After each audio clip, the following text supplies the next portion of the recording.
The morning air was still, heavy with the kind of silence that feels wrong, like the calm before a storm. My driveway, a place I had crossed thousands of times without thought, suddenly became the stage for something far darker.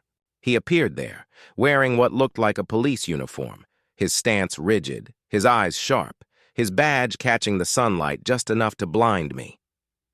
For a moment, I believed him, until he shoved me, hard, the kind of shove that wasn't about control, but about intimidation. My back hit the pavement, gravel cutting into my palms. Shock turned to realization in seconds. His patch was crooked, his belt mismatched, and the insignia that was supposed to read police looked like it had been peeled off a Halloween costume. This wasn't law enforcement. This was something else.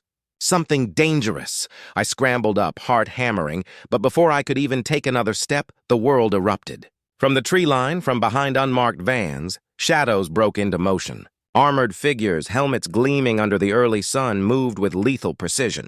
SWAT was already there. It was as if they had been waiting, watching, timing every second. Their boots hit the ground in unison, weapons drawn, orders silent but absolute. The fake cop froze, his bravado stripped in an instant, his head whipping around like a cornered animal. He hadn't planned for this. He hadn't planned for them. The driveway that had felt so personal, so small, now felt like the eye of a storm. Lights flashed, sirens split the silence, and the crackle of radios filled the air. I wasn't the target anymore, he was.